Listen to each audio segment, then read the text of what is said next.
Irekomenda naman ng Toll Regulatory Board sa San Miguel Corporation na alisin ang toll sa ilang bahagi ng Skyway sa panahon ng EDSA rehabilitation.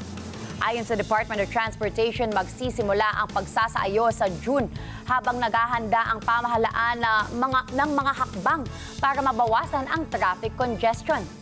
Binigyan din ng DOTR ang pangangailangan ng pansamantalang pag-aalis ng toll fee sa Skyway para dito dumaan ang mga motorista mula EDSA. Samantala, saklaw lamang ng panukalang Free Skyway Toll ang ilang bahagi ng proyekto na posibleng maging alternatibo sa EDSA.